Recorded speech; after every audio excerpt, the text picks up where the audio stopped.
Bonjour à tous. Il y a peu de scènes où Dieu se présente à l'homme dans la Bible, au travers d'une vision. Elles sont rares et donc elles méritent notre attention. L'une d'entre elles se trouve dans le livre d'Ésaïe.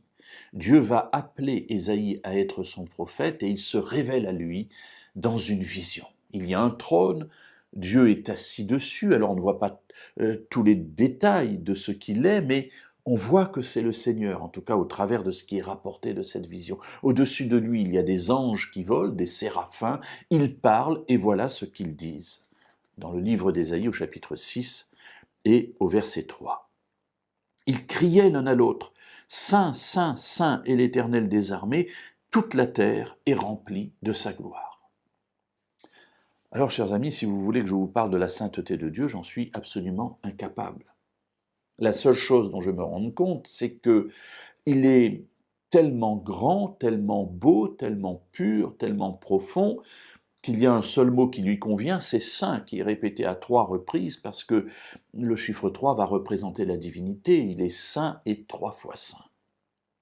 Cette sainteté, j'allais dire, me le rend inaccessible. Dieu est dans le ciel, il est invisible, moi je suis sur la terre, je suis pécheur. D'ailleurs, cet état de pécheur m'amène à trembler devant Dieu, c'est ce qui se passe avec Ésaïe au verset 5, il dit « Malheur à moi, je suis perdu, car je suis un homme pécheur, je vis au milieu d'un peuple dont les lèvres sont des lèvres d'hommes pécheurs, et mes yeux ont vu l'Éternel, l'Éternel des armées. » Il a peur.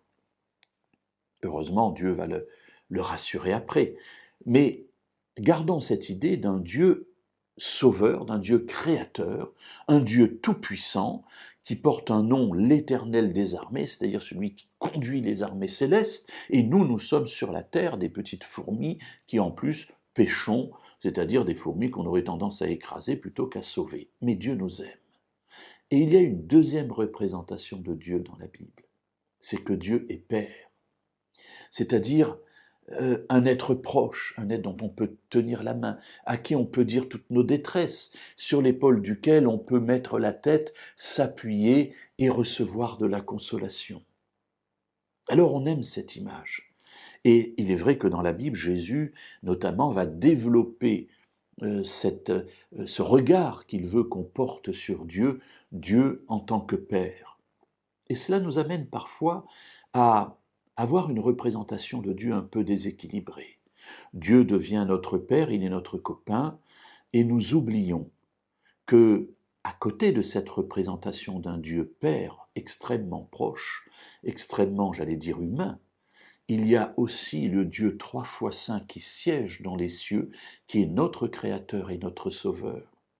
Alors, pour avoir une vision la plus complète possible de Dieu, pour autant qu'on puisse en avoir une en tant qu'être humain, n'oublions jamais ces deux aspects.